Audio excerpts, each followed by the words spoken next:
Hello students, welcome back to Statistics by Savita. ಮಕ್ಕಳ ಎಲ್ಲರೂ ಓದ್ತಿದ್ದೀರಾ ಅಂದ್ಕೊಳ್ತೀನಿ. ಈಗ ಪರ್ಫೆಕ್ಟ್ ಮಾಡ್ಕೊಳ್ತಾ ಇದ್ದೀರಾ, ಏಕೆಂದರೆ ನಿಮ್ಮದು ಈಗ ಪ್ರಿಪ್ರೇಟರಿ ಸ್ಟಾರ್ಟ್ ಆಗಿದೆ.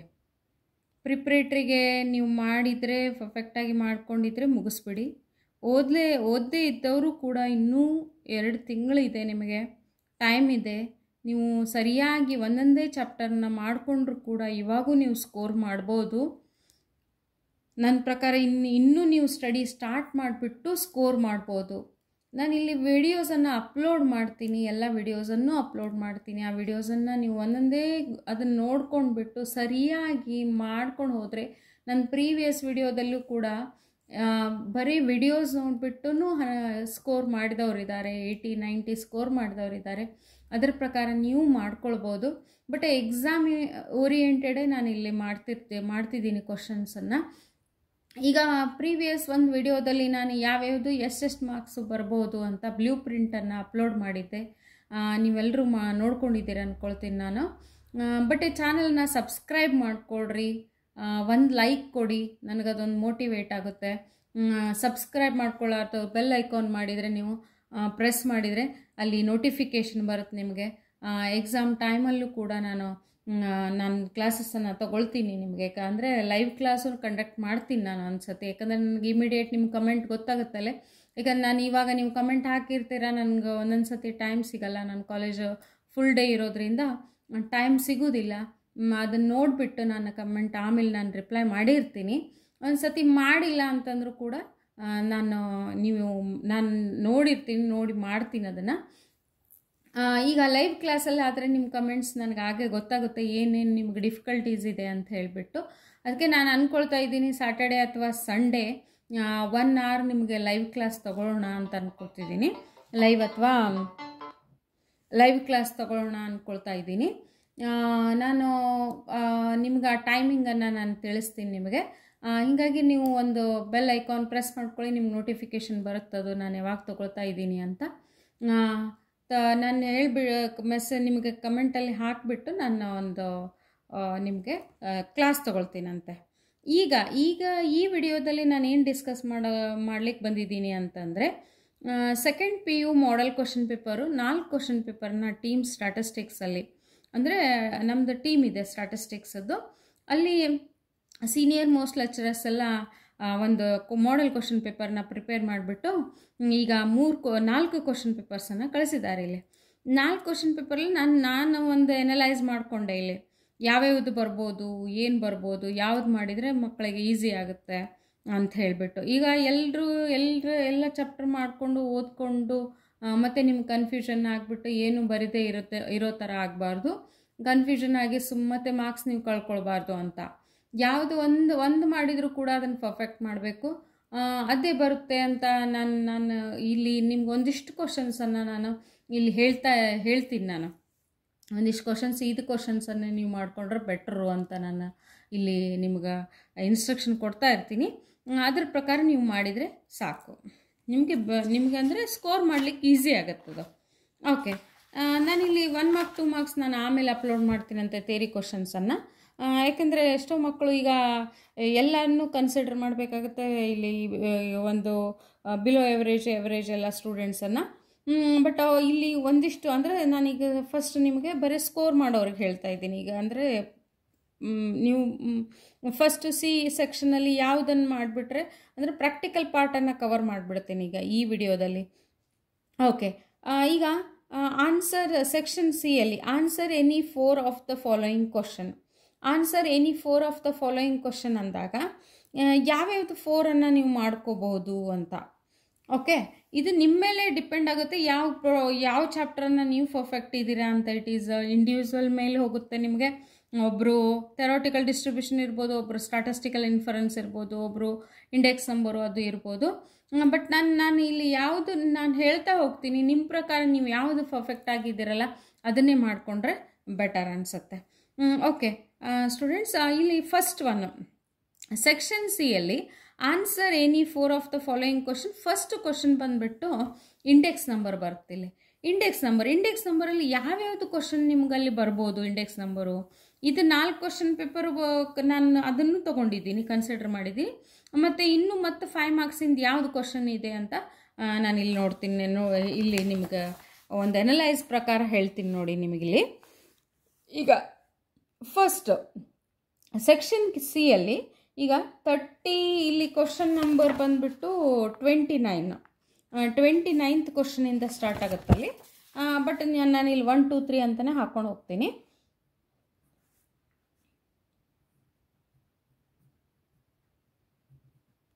ಸೆಕ್ಷನ್ ಸಿ ಇಂಡೆಕ್ಸ್ ನಂಬರ್ ಚಾಪ್ಟರಲ್ಲಿ ಯಾವ್ಯಾವುದು ಬರ್ಬೋದು? ಫಸ್ಟ್ ಕ್ವಶನ್ ಬಂದುಬಿಟ್ಟು ನಿಮ್ಗೆ ಅರ್ಥಮೆಟಿಕ್ ಮೀನು ಮತ್ತು ಜಾಮೆಟ್ರಿಕ್ ಮೀನು ಆ್ಯಂಡ್ ಜಾಮೆಟ್ರಿಕ್ ಮೀನ್. ಇದು ವೇಟೆಡು ಇರ್ಬೋದು, ಅನ್ವೇಟೆಡು ಇರ್ಬೋದು. ವೇಟೆಡು ಅನ್ವೇಟೆಡು ವೆರಿ ಈಸಿ ಅದ, ಮಾಡ್ಕೊಳ್ಬೋದು ನೀವು ಈಸಿಯಾಗಿ ಇದನ್ನು. ಇದು 5 ಮಾರ್ಕ್ಸಿಗೆ ಕೂಡ ಇಲ್ಲಿ ಬರ್ಬೋದು ನಿಮಗೆ. ಒಂದು ಕ್ವಶನ್ ಪೇಪರಲ್ಲಿ ಜಾಮೆಟ್ರಿಕ್ ಮೀನ್ ಇದೆ ಕ್ವಶನ್ ನಿಮಗೆ. ಇನ್ನೊಂದು ಕ್ವಶನ್ ಬಂದುಬಿಟ್ಟು ಇಲ್ಲಿ ನಿಮಗೆ ಕ್ವಾಂಟಿಟಿ ಇಂಡೆಕ್ಸ್ ನಂಬರ್ ಬರ್ಬೋದು. ಕ್ವಾಂಟಿಟಿ ಇಂಡೆಕ್ಸ್ ನಂಬರಲ್ಲಿ Laspeyres, Paasche's, Marshall Dorbish Bowley Fisher's index ನಂಬರನ್ನು ಮಾಡ್ತೀರಾ ನೀವು. ಆದರೂ ಕೂಡ ಅಲ್ಲಿ ನೀವು ಪ್ರೈಸ್ ಇಂಡೆಕ್ಸ್ ನಂಬರ್ ಮಾಡಿರ್ತೀರ. Price index number only exchanging, p ಇದ್ದಲ್ಲಿ ಕ್ಯೂ ಇದ್ದಲ್ಲೇ ಪಿ ತೊಗೊಳ್ತೀರಾ. ಪ್ರೈಸ್ ಇದ್ದಲ್ಲಿ ಕ್ವಾಂಟಿಟಿ ಇದ್ದಲ್ಲೇ ಪ್ರೈಸ್ ತೊಗೊಂಡ್ಬಿಟ್ಟು ಮಾಡ್ತೀರಾ. ಇದರಲ್ಲಿ ಮ್ಯಾಕ್ಸಿಮಮ್ ನೀವು ಮಾಡೋ ಕ್ವಾಂಟಿಟಿ ಇಂಡೆಕ್ಸ್ ನಂಬರಲ್ಲಿ ಕೇಳೋದು ಲಾಸ್ಟ್ ಇಯರ್ಸ್ ಇರ್ಬೋದು, ಪಾಸ್ಟ್ ಇಯರ್ಸ್ ಇರ್ಬೋದು, ಇವೆರಡು ಮ್ಯಾಕ್ಸಿಮಮ್ ಇದೆ. ಆದರೂ ಕೂಡ ಇಲ್ಲಿ ಮಾರ್ಷಲೇಜ್ ಮತ್ತು ಡಾರ್ಬಿಶ್ ಬೋಲೆ ಆ್ಯಂಡ್ ಫಿಶರ್ಸ್ ಇಂಡೆಕ್ಸ್ ನಂಬರ್ ಇದನ್ನು ಮಾಡ್ಕೊಳ್ಳಿ. ಮತ್ತು ಸುಟೇಬಲ್, ಈಗ ಯಾವುದಾದ್ರೂ ಒಂದು ಕ್ವಶನ್ ನಿಮಗೆಲ್ಲಿ ಪ್ರೈಸ್ 2 ಕೊಟ್ಬಿಟ್ಟು ಬೇಸ್ ಇಯರ್ ಕ್ವಾಂಟಿಟಿ ಕೊಟ್ಟರೆ ಅಲ್ಲಿ ನೀವು ಲಾಸ್ಟ್ ಇಯರ್ಸ್ ಮಾಡಬೇಕಾಗುತ್ತೆ. ಯಾವುದೋ ಒಂದು ಸುಟೇಬಲ್ ಇಂಡೆಕ್ಸ್ ನಂಬರ್ನ ನಿಮಗಲ್ಲಿ ಅವರು ಕೇಳ್ಬೋದು. ಆಮೇಲೆ ಕೆಲ್ಲೀಸ್ ಇಂಡೆಕ್ಸ್ ನಂಬರು ಕೂಡ ಅಲ್ಲಿ ಕೆಲ್ಲೀಸ್ ಬರ್ಬೋದು. Kelly's index number it's very easy. Quantity fixed ಇರ್ತಲ್ಲ, P1Q ಡಿವೈಡ್ ಬೈ P0Q ತೊಗೊಂಡ್ಬಿಟ್ಟು ಕೆಲ್ಲೀಸ್ ಮಾಡ್ಕೊಳ್ಬೋದು ನೀವು. ಇನ್ನೊಂದು ಕ್ವಶನ್ ಬಂದುಬಿಟ್ಟು ಇಲ್ಲಿ steps for the construction of index number theory question. ಇದು ಥೇರಿ ಕ್ವಶನ್ನು. ಇಲ್ಲಿ ನಿಮಗೆ ಮೆನ್ಷನ್ನು ಮಾಡಂತ ಹೇಳ್ಬೋದು. Usually question paper maximum question ಪೇಪರಲ್ಲಿ mention the steps for the construction of index number ಅಂತ ಹೇಳಿದ್ದಾರೆ. ಇಲ್ಲ ಅಂದರೂ ಕೂಡ ಬ್ರೀಫ್ಲಿ ಎಕ್ಸ್ಪ್ಲೈನ್ ಎನಿ 3 ಅಂತಲೂ ಕೇಳ್ಬೋದು. ಅದನ್ನು ಕೂಡ ನೀವು ಅಲ್ಲಿ ಒಂದು ಸ್ವಲ್ಪ ಎಕ್ಸ್ಪ್ಲನೇಷನ್ ಒಂದು 2-3 ಲೈನ್ಸಲ್ಲಿ ಎಕ್ಸ್ಪ್ಲೈನ್ ಮಾಡಬೇಕಾಗುತ್ತಲ್ಲಿ. ಇಲ್ಲ ಅಂದರೆ ಅದನ್ನು ಮೆನ್ಷನ್ ಅಂತ ಕೇಳಿದರೆ ಬರೀ ಮೆನ್ಷನ್ ಮಾಡಿದರೂ ಸಾಕು. ಬಟ್ ನೀವು ಓದುವಾಗ ಇದನ್ನು ಪೂರ್ತಿ ಓದ್ಕೊಂಡ್ರೆ ಬೆಟ್ರು, ಯಾಕಂದರೆ 1 ಮಾರ್ಕ್ 2 ಮಾರ್ಕ್ಸಲ್ಲೂ ಇದು ಕವರ್ ಆಗುತ್ತೆ ಒಂದೊಂದು ಸತಿ. ಓಕೆ,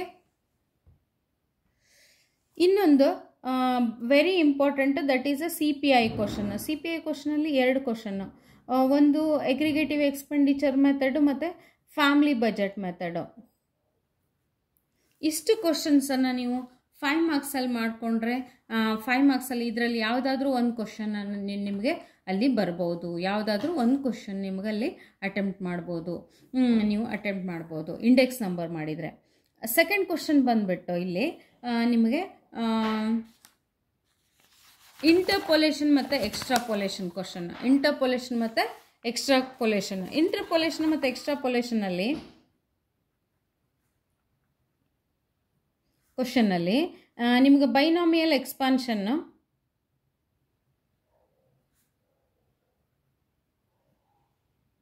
ಆರ್ ನ್ಯೂಟನ್ಸ್ ಮೆಥಡ್ ಎರಡು ಪರ್ಫೆಕ್ಟ್ ಆಗಿಬಿಟ್ರೆ ನೀವು ಇಲ್ಲೊಂದು ಸಾಲ್ವ್ ಮಾಡಿಬಿಡ್ಬೋದು. ಇಲ್ಲಿ ಎನಿ 4 ಸಾಲ್ವ್ ಮಾಡಬೇಕು ನೀವು. ಔಟ್ ಆಫ್ 8 ಎನಿ 4 ಸಾಲ್ವ್ ಮಾಡಬೇಕು. ಫಸ್ಟ್ 2 ಕ್ವಶನ್ಸ್ ನಿಮ್ಗೆ ಇಲ್ಲೇ ಆಗಿಬಿಡುತ್ತೆ. ಬೈನಾಮಿಯಲ್ ಎಕ್ಸ್ಪಾನ್ಷನರ ಮಾಡ್ಬೋದು ಅಥವಾ ನ್ಯೂಟನ್ಸ್ ಆದರೂ ಮಾಡ್ಕೊಳ್ಬೋದು ನೀವು ಇಲ್ಲಿ. It's also very easy. ಇವೆರಡನ್ನು ನಂದೊಂದು ವಿಡಿಯೋ ಇದೆ, ಬೈನಾಮಿಯಲ್ ಎಕ್ಸ್ಪಾನ್ಷನ್ ಮತ್ತು ನ್ಯೂಟನ್ಸ್. ಅದು ಎರಡರಲ್ಲಿ ಒಂದು ನೀವು ಅಂದರೆ ಎರಡನ್ನೂ ಪರ್ಫೆಕ್ಟಾಗಿ ಮಾಡ್ಕೋಬೇಕು.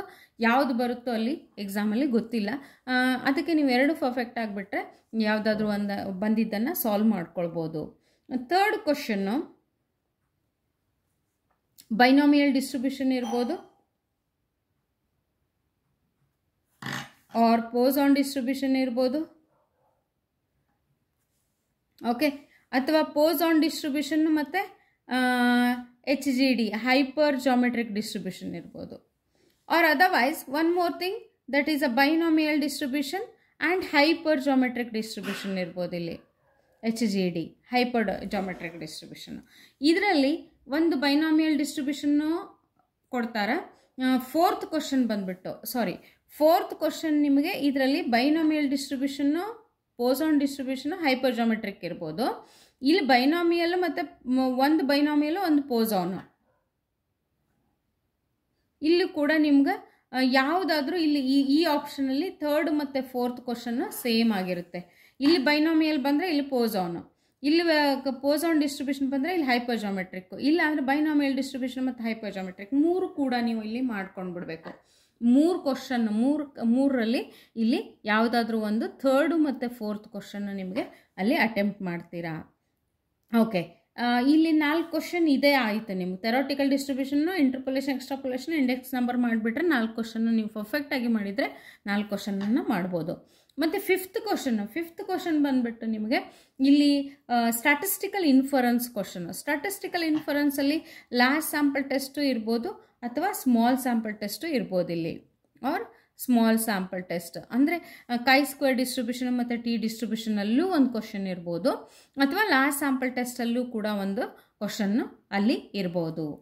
ನನಗನ್ಸುತ್ತೆ ಇಲ್ಲಿ ಫಸ್ಟ್ ಲಾರ್ಜ್ ಸ್ಯಾಂಪಲ್ ಟೆಸ್ಟ್ ಕೊಟ್ಬಿಟ್ಟು next 6th question they are giving us a small sample test ಅಂತ ಇಲ್ಲಿ ಬರೆದ್ಬಿಡ್ತೀನಿ. ಇದನ್ನು statistical inference only small sample test. Small sample ಟೆಸ್ಟಲ್ಲಿ ನಿಮ್ಗೆ ಮ್ಯಾಕ್ಸಿಮಮ್ ಈಗ ನಾನು ಇದನ್ನು ಕ್ವಶನ್ ಪೇಪರ್ ರೆಫರ್ ಮಾಡಿದಾಗ ಅಲ್ಲಿ ಬಂದಿರೋದು ಕ್ವಶನ್ ಅಂದರೆ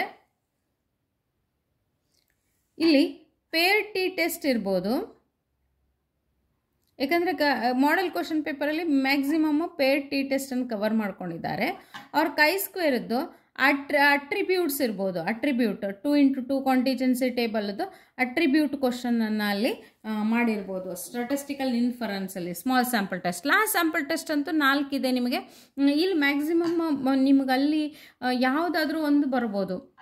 ಇಲ್ಲಿ ಪಾಪ್ಯುಲೇಷನ್ ಫಾರ್ ಮೀನ್ ಇರ್ಬೋದು, equality of a population means ಇರ್ಬೋದು, ಪ್ರಪೋರ್ಷನ್ ಪ್ರಾಬ್ಲಮ್ ಇರ್ಬೋದು, ಆಮೇಲೆ ಸಿಂಗಲ್ ಪ್ರಪೋರ್ಷನ್ನು ಇರ್ಬೋದು. ಇಲ್ಲಿ ಯಾವುದಾದ್ರೂ 4 ಇದೆ ಅಲ್ಲ ಅಪ್ಲಿಕೇಶನ್. 4ಅಲ್ಲಿ ನೀವು 4 ಪರ್ಫೆಕ್ಟ್ ಆಗಿಬಿಟ್ರೆ ಒಂದು ಕ್ವಶನ್ನು 5 ಮಾರ್ಕ್ಸಿಗೆ ಸಾಲ್ವ್ ಮಾಡ್ಬೋದು ಇಲ್ಲಿ, ಅಥವಾ paid T test. 7th question ಬಂದುಬಿಟ್ಟು ನಿಮಗೆ ಅಲ್ಲಿ ಆಪರೇಷನ್ ರಿಸರ್ಚಲ್ಲಿ ನಿಮಗೆ ಟ್ರಾನ್ಸ್ಪೋರ್ಟೇಷನ್ ಇರ್ಬೋದು, ಅಥವಾ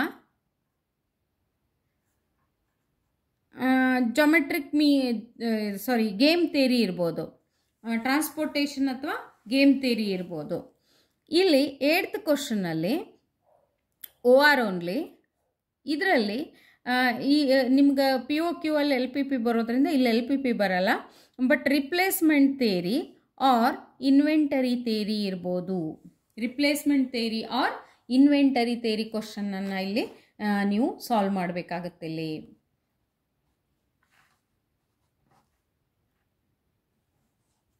ಓಕೆ ಸ್ಟೂಡೆಂಟ್ಸ್, ನೋಡಿ ಇದರಲ್ಲಿ 8 ಕ್ವಶನ್ನಲ್ಲಿ ನೀವು ಯಾವುದನ್ನು ಸಾಲ್ವ್ ಮಾಡ್ತಾ ಇದ್ದೀರಾ ಅಂತ ಪರ್ಫೆಕ್ಟ್ ಮಾಡ್ಕೊಳ್ಳಿ.